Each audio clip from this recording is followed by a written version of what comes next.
hey, good afternoon. It is Captain Greg on Tally Ho. It's Wednesday evening around 6 o'clock, maybe. May 9th or so. So I came out after work and decided to try to go for a sail. I wasn't excited about the easterly winds, but it looked like there was plenty of wind. And then I got out here. I sat out in the bay there for a half an hour just bobbing around with full sails up and no movement whatsoever.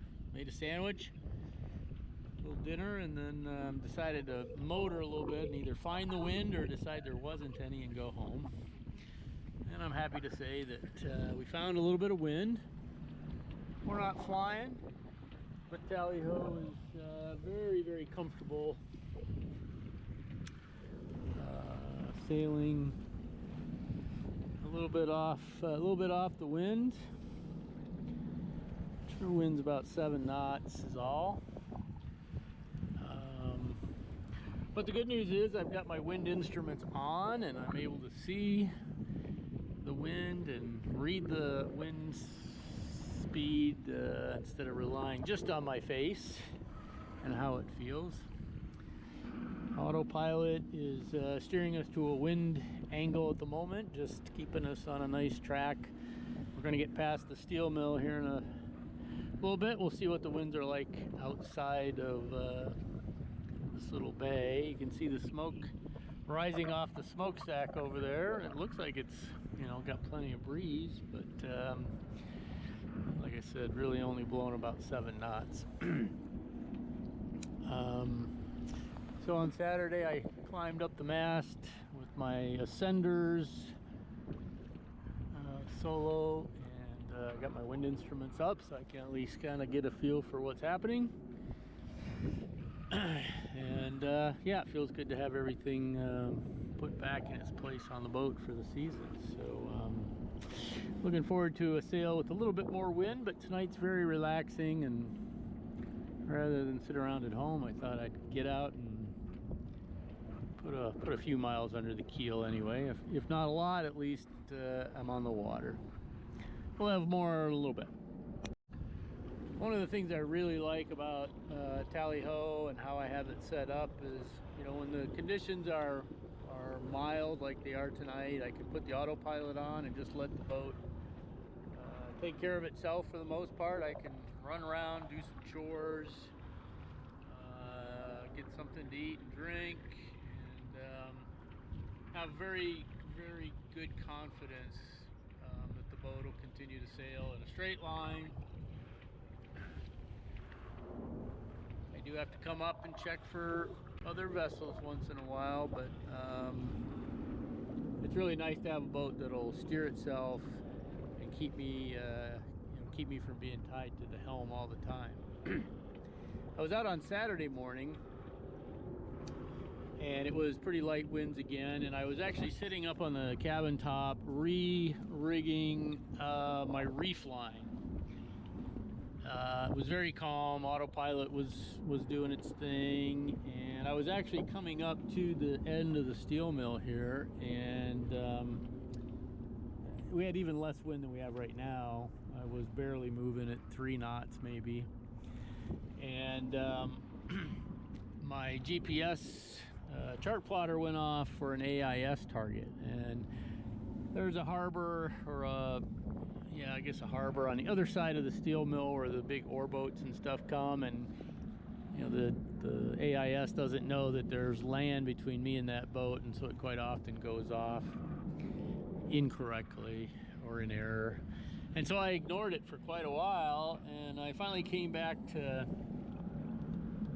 the cockpit to shut the alarm off, and I looked at my AIS screen, and I had a barge coming down the wall of the steel mill, probably not on a collision course, but pretty close. And I had very, very little maneuverability at that point. I didn't have the engine on. The winds were so light, I really would have struggled to do much other than just to hold my course. And I was able to call the captain on the tug by his boat name, and and just very politely asked if he saw me, and told him I didn't have much steerage at the moment, and he said no problem, I'm going to go behind you, and everything was great. So it's nice to be able to talk to a captain out here, make sure that they see you. I generally try to stay out of the way of ships like that, but in this case I didn't have much maneuverability or steerage, and as long as he saw me, I knew he would just, you know, just cut across my bow, no problem. He was headed over to the Gary steel mill, I think, with his load. But anyway, so starts my summer sailing season. I think this is only my third or fourth time out on the boat. Like I said, finally got everything installed that should be installed. I got to put a life ring back here, but other than that, I think we're done. I've got one little wiring project or two to do in the lazarette, primarily to wire up a charging a DC wiring to this charger cradle. I broke the wires last year, so I want to run some new wires there so that even when the handheld radio is out here in the cockpit, it could be sitting in its charging cradle and staying charged up. So I've got to do that soon, and I've got a new topping lift on order, so I'm waiting for that to get here. We're going to try to run it back to the cockpit, which is part of why I rejiggered my reefing lines. So the way my reefing lines are set up today is both the tack and the clew have a block on them, and they're held onto the sail with a locking carabiner on the front and the back. And so I'll leave it in this position, and if winds are fairly strong and I need a single reef, well, then all I have to do is lower the main, tighten up the reef line, and then crank the halyard again to tighten everything up. If I got, and I can't remember the last time I used a double reef in the main, but if I did, I would lower the sail to the reef rings and then just unclip the carabiner, clip it up there, clip it up there. I will have to go up to the mast to do the front one, to do the tack, but then get back in the cockpit and pull the reef line tight, pull the halyard tight, and I'd have a double reef in. In my old system, I usually used a reef hook at the mast, and so I still had to go up front to hook up put the kringle on the reef hook. So I don't think this is really much worse, and I don't have to keep it rigged all the time and have those extra lines up there to drag around. And importantly, it's going to free up one clutch spot. I'll probably rerun this reef line to the port side, and so my topping lift can come down to the starboard side winch, and I will be all set with that. That'd make it easy to loosen it, tighten it, do whatever I want to do with it. I really don't ever adjust it today because it doesn't move. I think the rope is so old and crusty it doesn't bend much. So instead I put this mess on there, which I really don't like. So it's coming down. Those blocks I'm going to use to basically rig up a preventer, which I don't use a lot, but I do use it just to hold the boom in place when I'm not sailing and things like that. So just waiting for that new topping lift to come. I don't have to climb the mast for that one, luckily. I might have to go up there one more time. I put a Windex light up there, but I had no way to secure it to the mast up there. So I wrapped the wires around something and said, well, that's gonna have to be good enough for now. I don't even know for sure if I wired it right. I'll have to check it out tonight if it gets a little bit darker, just to see if the light's actually on. But I might have to go up there one more time to screw around with that. We'll see. All right, well, more later. I always like the view from up here, looking at the water, and particularly when I look back at the boat and it's sailing itself. I just think that is the neatest view. See the autopilot do its thing. See how great the sails look from this angle, and have the boat drive itself. Doubt you can see Chicago out there. I can see it with my eye, but I don't know that the camera lens is going to pick it up from here. I really don't see another boat anywhere, which is pretty common for this end of the lake, I guess, other than some, you know, on the weekends there's a lot of fishermen and some pleasure boats. You see the occasional barge, but compared to like off Navy Pier, which is like crazy congested with boats on a nice day, I don't see that many. I have a few friends that sail, and we come out and see each other out on the lake, but quite often I'm out here by myself and feel like I could be in the middle of the ocean. There's not another boat around. That wouldn't be good if I had a problem, probably, but it is kind of serene, not having to fight with a bunch of boats out here. Another view I like, just watching the water flow past the stern. For some reason it makes you feel like you're going faster when you're just standing here and observing the water flow by. For some reason it always feels faster. I sometimes wish the government would shut down the steel mill.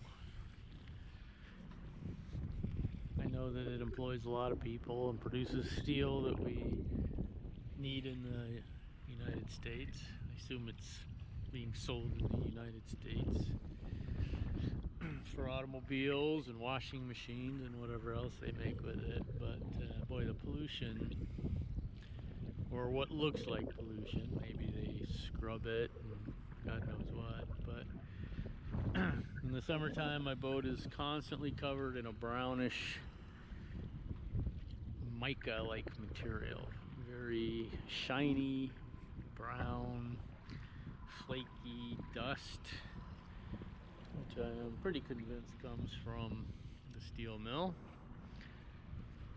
On the other side of my marina I do have a cement factory, and I suppose stuff could come from there, but I don't usually see a plume of smoke there. I've definitely seen big plumes of smoke come out of this steel mill. I was out one evening about this time, and all of a sudden I heard a big rumble, and then this huge mushroom cloud almost of dark smoke, debris, something came blowing up in the sky. I believe they had some kind of a problem with a coke plant or coke pile, or I don't know what it was, but something had a little bit of an explosion and pushed a lot of crap into the sky that night. I guess as a sailboater, I'm somewhat of a champion of ecology and the environment. Yes, my boat has a diesel engine. Yes, it smokes when I start it up, but I try not to run it if I can help. I'm not quite a tree hugger, but I am a water baby.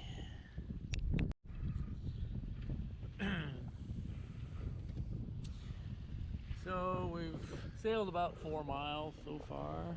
not very far. Been very slow. Those first half hour or so we didn't go anywhere. It says we've been moving for an hour and 20 minutes. Maximum speed of 6. I think that had to have been when I had the motor on, because I don't think I've hit 6 just under wind sail, unfortunately. More like 4s. But it is a beautiful, calm night, and I really was worried about the east wind kicking up some waves over here on the western shore. But, as you can see, not too bad. Waves under a foot. Hard to call them waves. If you've never seen Tally Ho before, I can give you a really quick cabin tour. It's got a nice layout for a 32-foot boat, I think, and has some features that you don't find on even bigger boats. So, starting in the back, we do have a private berth in the back that I would say is, you know, for one person, really. Theoretically, you could get 2 back here, but you'd be really, really good friends, certainly. I equipped Tally Ho with a Volvo shaft seal, dripless shaft seal, and it's coupled to her Yanmar 2GMF diesel engine. Not a very big engine, but she sips fuel like crazy. I mean, like crazy little. I think I have a 19-gallon fuel tank, and I fill it up once a year, if that.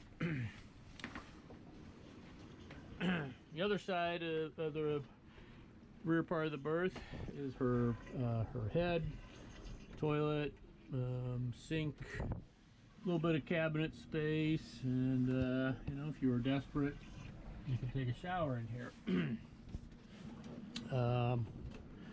Which I have not done, to be honest. I usually jump in the lake.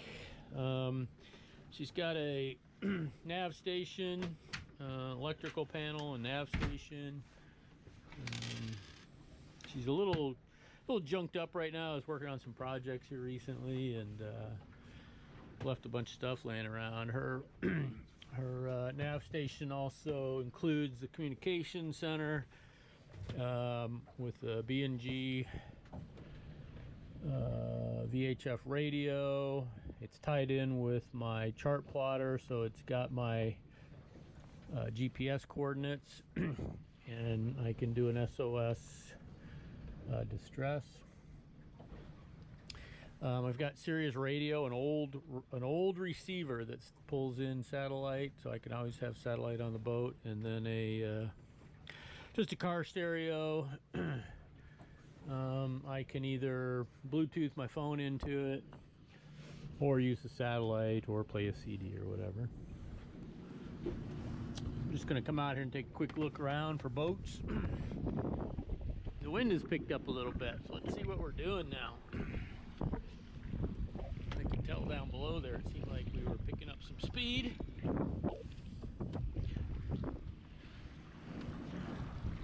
you can tell from this angle we've picked up some speed. We're making a little over 5 knots. Winds are up to 12 apparent. No other boats in sight though. So we'll just keep it on. Let's finish the tour, and then I'll get out and do a little sailing here.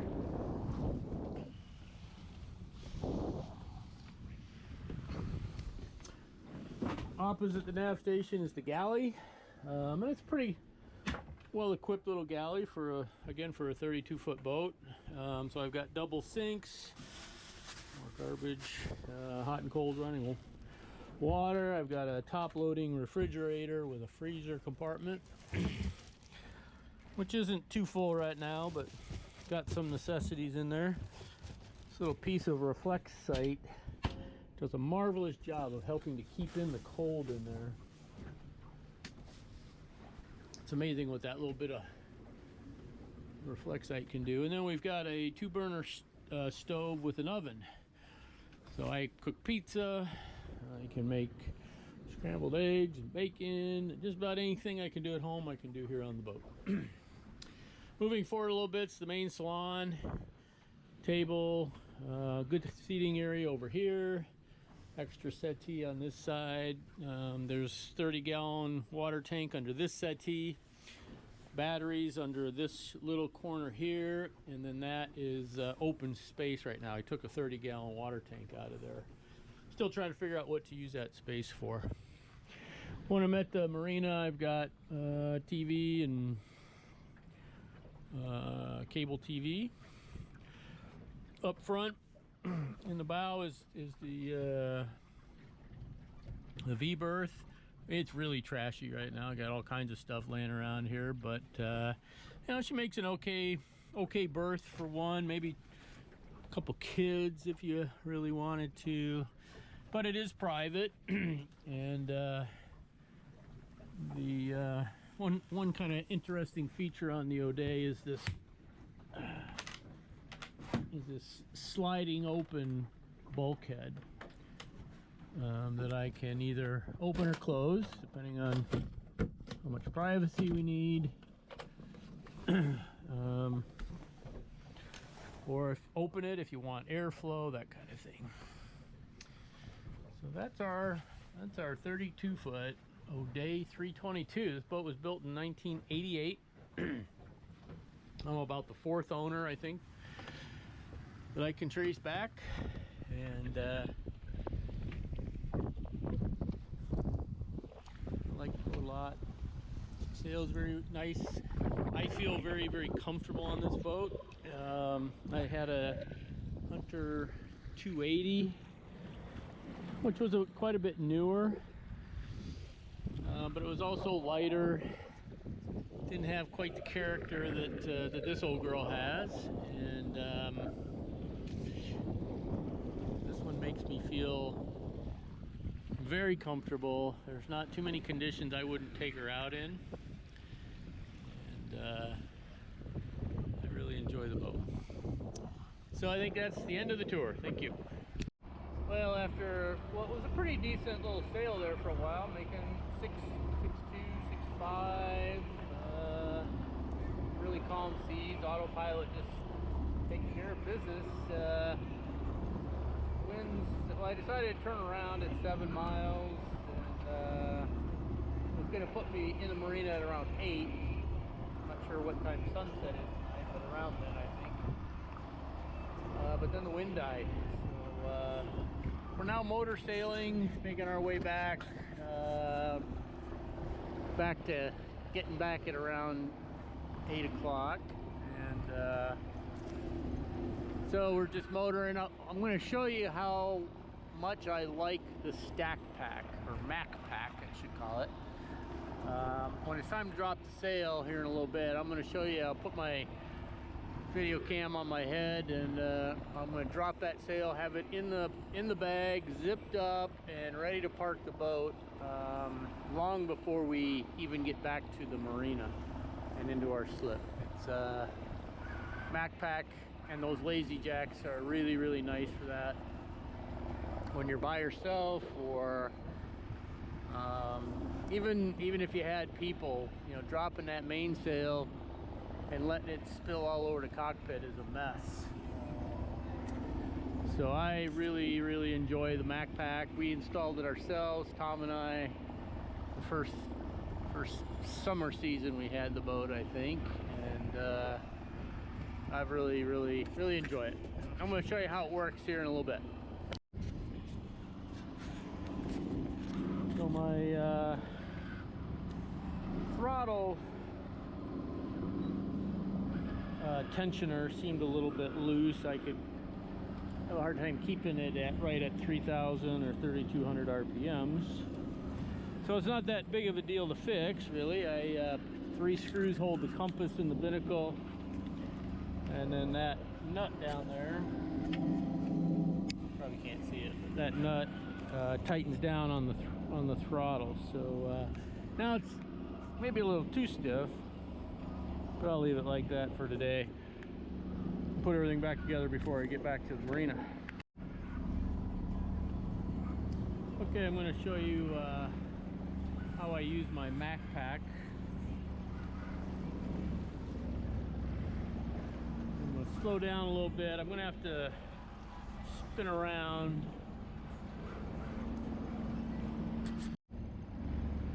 Alright, I'm gonna put the sail in the MacPack. Now I have very light following winds actually, but they're so light right now I think I can drop the sail without even turning up into the wind. The Lazy Jacks will help quite a bit. So I just drop her like that. And you can see how quickly she comes down. With the autopilot in control, all I have to do is stuff the sail in the bag a little bit.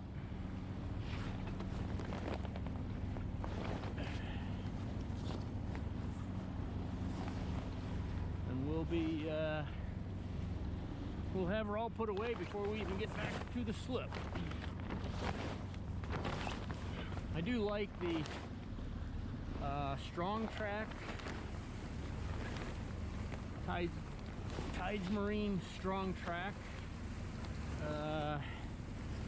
This super high density polyethylene track, and the slides that they use on the sails are fantastic. Heavy duty stainless steel. They slide great. That was a upgrade I made when I put the when I bought the full batten main. So as I walk around, you can see I've got the sail pretty much in the bag. One spot I gotta tuck in back here.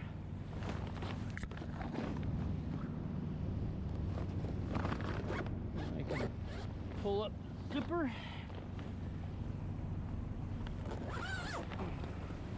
I can do it without falling off the boat.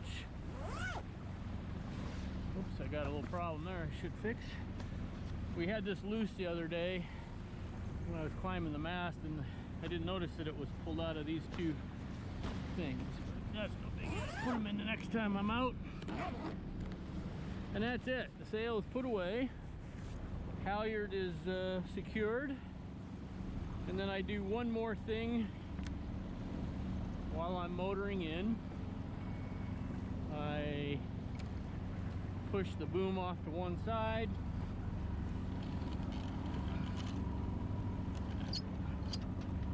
Lock it in place. I can get my halyard out of the way.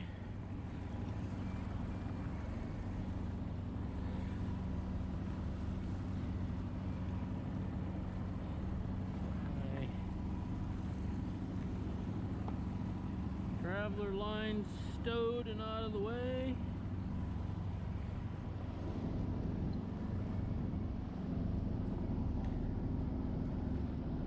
I like that. I want my lifelines down on this side because of my docking loop. So I want this out of the way. And then the very last thing I do is I hook this line up. This is the one that was up on the topping lift. I took it down while I was sailing. Figure I'm replacing the topping lift. I'll replace this rope soon, but that just keeps the boom from slamming back and forth. You know, if there's any rocking in the marina, it kind of holds it out of the way and tight. So that's my setup, and I hope you have the same appreciation for that MacPack that I have. It's super fantastic. Drop the sail right in the bag, zip it up, and you're good to go. Unlike a conventional sail cover that you really wait till you're at the dock, I think. At least I always used to with mine, to put it on.